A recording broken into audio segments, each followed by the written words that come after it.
soit mes propres podcasts où justement je réfléchis, je donne mon avis sur un sujet. Donc voilà, j'espère que ça vous plaira et n'hésitez pas à réagir en commentaire à ce que je vous chuchote.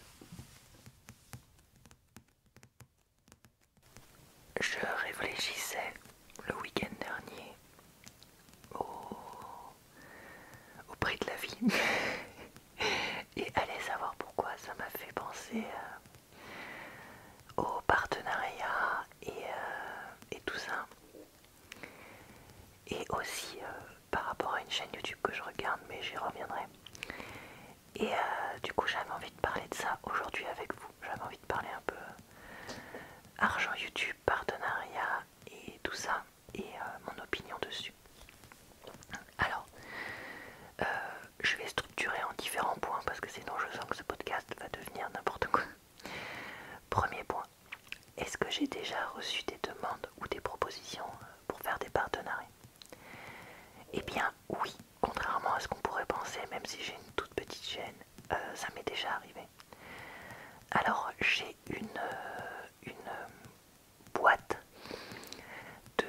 comment ça s'appelle? Ah zut, le terme m'échappe évidemment aujourd'hui alors que c'est un mot que j'utilise que j'utilise souvent. Une agence, voilà c'est ça. Une agence d'influenceurs qui m'écrit régulièrement en anglais pour me proposer de travailler avec eux.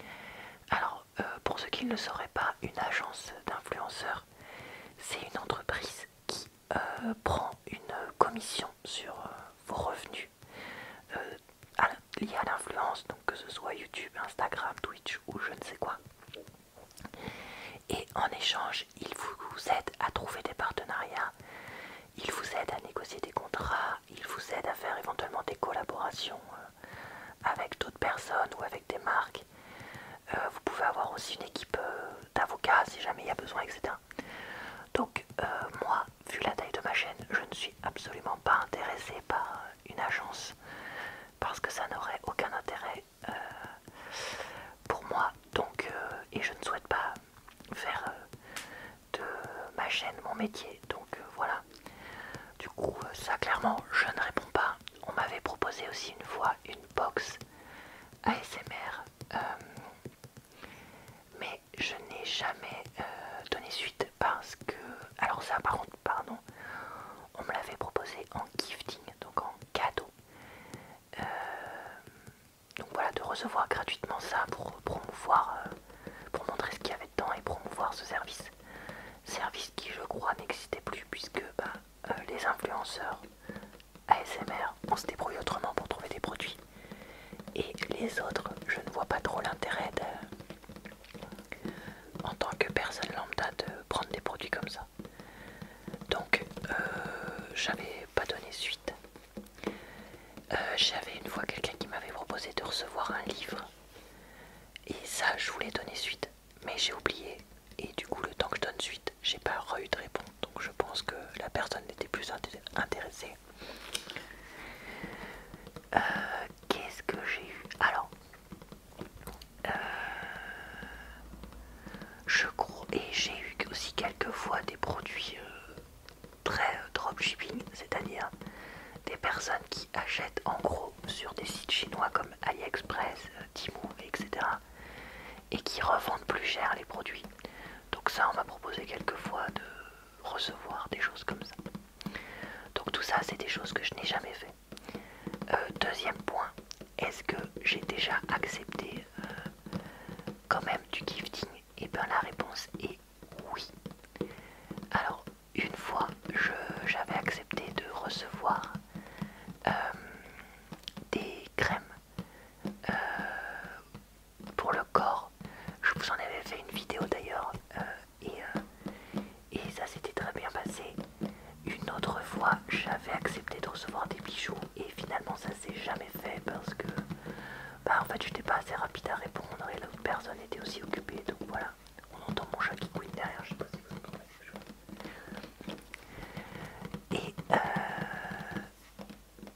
Et j'ai aussi accepté ma chaîne.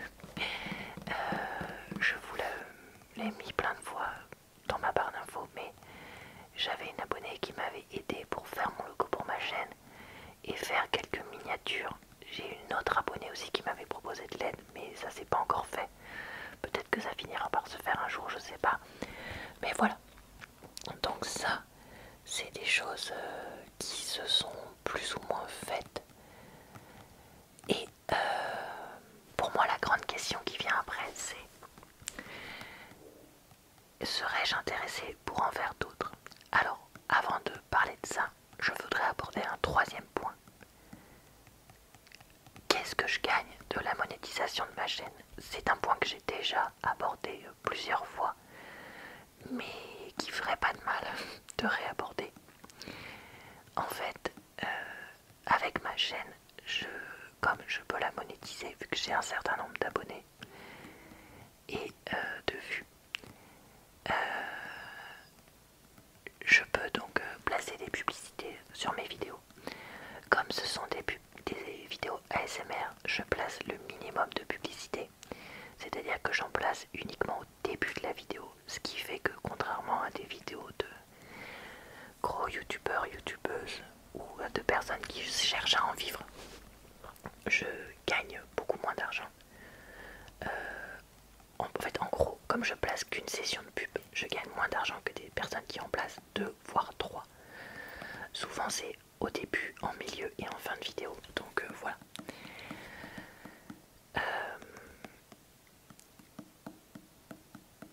Je ne gagne même pas de quoi payer notre abonnement d'électricité mensuel grâce à mes vidéos. Donc comme la majorité des gens, j'ai un abonnement d'électricité qui est entre 50 et 100 euros par mois, ça va dépendre des prix de l'énergie. En ce moment on est plus à 3 chiffres qu'à 2, mais bon voilà, vous comprenez l'idée. Et bien jamais, quand je fais la moyenne annuelle de ce que je gagne, parce que ça fluctue, je n'ai gagné de quoi payer mon abonnement d'électricité, enfin notre abonnement à deux d'électricité. Par contre, si je prends notre facture d'électricité et que je la divise en deux, vu que je vis en couple, là oui, je pourrais la payer. Mais, et il y a un mais énorme, non, il y a deux mais énormes, pardon, 1er mai, pas le mois, pas... Bon, j'arrête, j'ai voulu faire une blague pourrie, genre 1er avril, 1er mai, 1er juin, enfin voilà, mais elle est moisie, donc je vais m'abstenir. Premier gros mais, c'est que, en fait, là je vous parle de rémunération brute, et qu'il faut enlever un certain nombre de choses. Déjà, il faut enlever les impôts. Ensuite, il faut enlever tout ce que je paye pour ma chaîne, en fait, de cette rémunération-là, c'est-à-dire mon appareil photo, mes différents micros,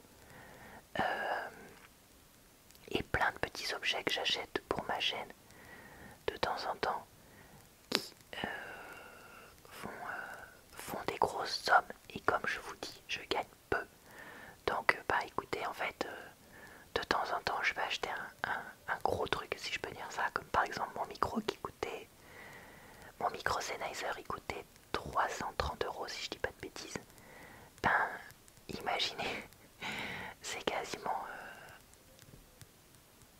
c'est 6 mois ou un an. J'ai un trou de mémoire de maths.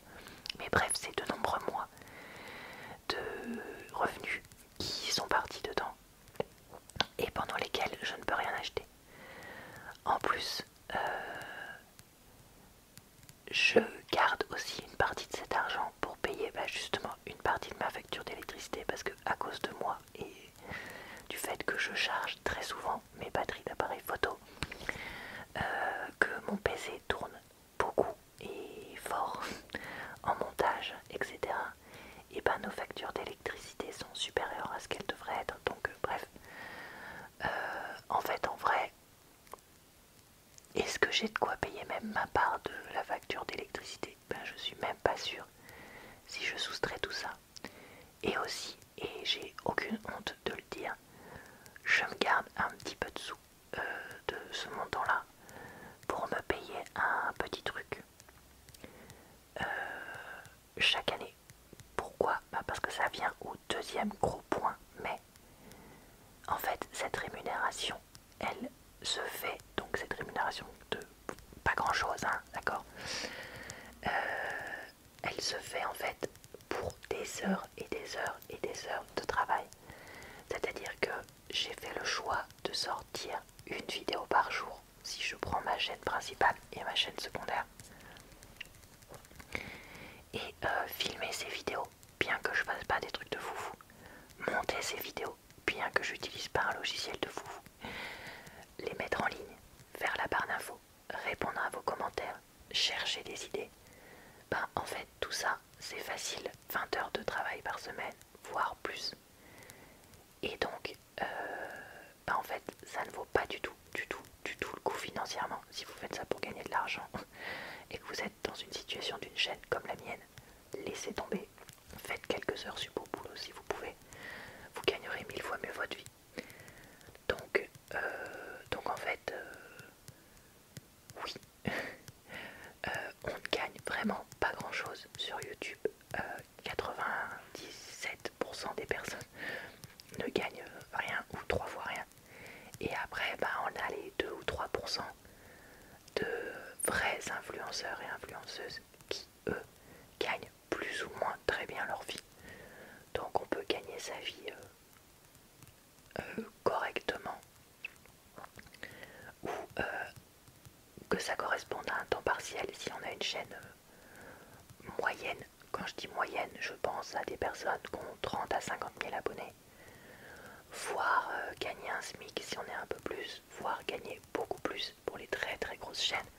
Je pense à Amixem qui a une entreprise, Squeezie qui a une entreprise, etc., etc. Désolé, je cite des personnes qui ont un peu mon âge parce que je connais pas les jeunes influenceurs, mais je pense que vous comprenez l'idée. Et donc, ça me ramène à la question qu'on se posait tout à l'heure. Est-ce que je serais intéressée d'avoir plus de choses?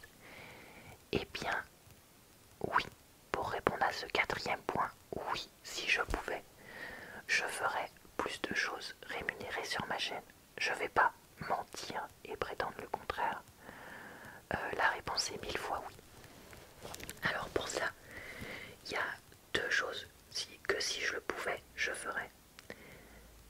Déjà, la première chose, c'est recevoir donc plus de fois des cadeaux, notamment pour promouvoir des choses. Donc là, ça m'amène à penser, et c'est ça qui a fait que j'ai eu envie de vous parler de ça, à la chaîne de Shirley Vlog. C'est une jeune maman qui est donc à la fois influenceuse au niveau de Rennes et aussi qui a une boutique en ligne en plus. Donc on va dire qu'elle fait moite-moite.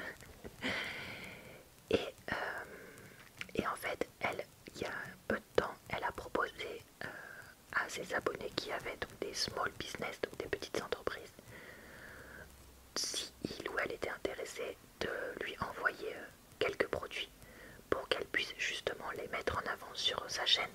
Parce que comme elle dit, quand on a une petite entreprise, le plus difficile c'est de se faire connaître et c'est pas de faire des bons produits. Et donc, elle, c'est ce qu'elle essaye de faire. Donc c'est arrivé déjà quelques fois qu'elle le fasse sur sa chaîne. Et moi, très honnêtement, quand j'avais reçu voilà, les produits pour le corps, et ben ça m'avait fait vraiment plaisir de même montrer ça sur ma chaîne. Et si je pouvais recevoir des produits qui correspondent à mes centres d'intérêt, donc tout ce qui concerne la papeterie, le dessin, le fait de réutiliser et d'éviter les déchets, les livres, etc. Ben, je dirais pas non. Enfin voilà, je vais pas mentir. Et justement, je réfléchissais par rapport à mon anonymat, tout ça, blablabla. En fait, moi, ce que j'avais fait la fois où j'avais accepté ça, c'est que j'avais donné l'adresse d'un point relais qui était pas très loin de mon boulot à l'époque. Et en fait, la personne avait juste eu mon nom et prénom. Et j'étais allée chercher le colis en point relais. Et après c'est donnant-donnant, hein, on peut toujours diffuser son nom, son prénom, ou pas. Mais bon, écoutez, voilà, après, de toute façon, soyons réalistes, hein, ayant une petite chaîne, on ne me proposerait pas, je pense, tous les jours des choses comme ça. Déjà, je vois genre les vlogs avec 50 000 abonnés, ça lui arrive pas tout le temps, donc voilà. Évidemment, si je pouvais avoir des marques qui me proposent des choses en deuxième élément de partenariat, ben oui, je dirais pas non. Si je pouvais avoir des cadeaux de livres, de produits de beauté, papeterie, tout ça, ben jamais, je me vois mal dire non. Et après, si ça pouvait être des partenariats rémunérés, c'est-à-dire que en échange d'un post, en échange d'une vidéo, je reçois un petit peu d'argent. Alors à mon échelle, ce serait un tout petit peu, hein, probablement même pas une centaine d'euros. Ben, je dirais pas non, non plus. Si c'était des marques ou des produits en lesquels j'ai confiance, que des fois j'utilise peut-être même déjà, etc. Je crois que beaucoup de personnes imaginent qu'on fait beaucoup d'argent sur YouTube et que ça prend pas beaucoup de temps.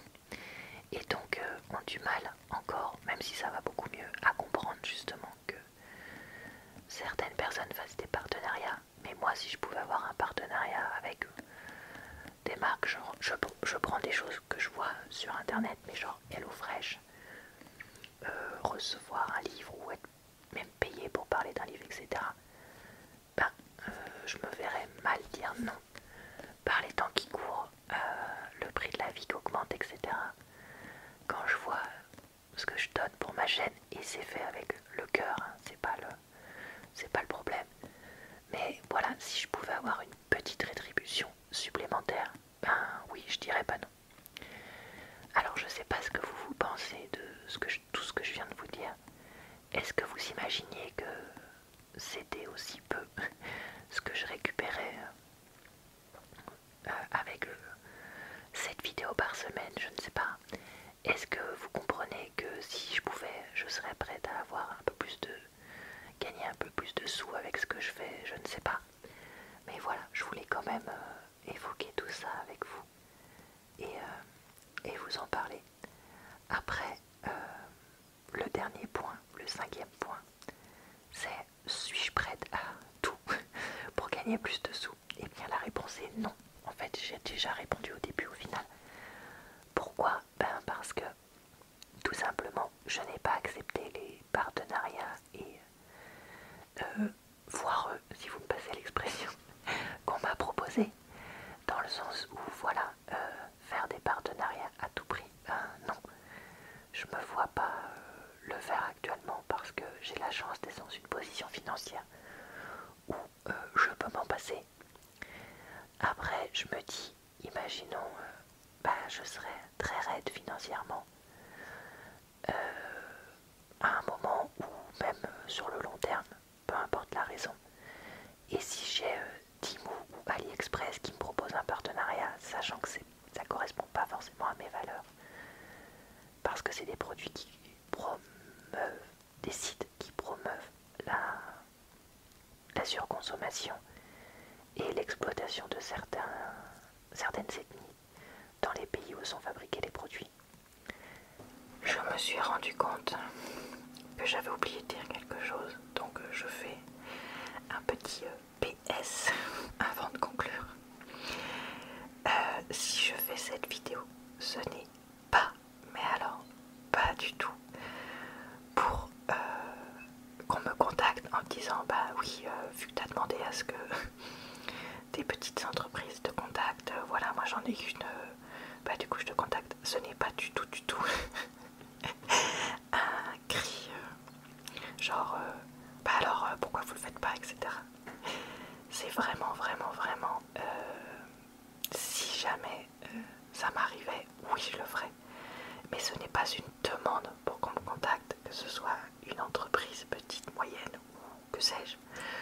Voilà, loin de là, ou une demande absolue de partenariat, loin de là, puisque comme je disais, j'ai la chance de pour l'instant m'en sortir financièrement sans ça, grâce notamment aux heures supplémentaires que je fais à mon travail qui m'ont permis de compenser l'inflation et de pouvoir par exemple payer des choses que sinon je n'aurais pas pu payer.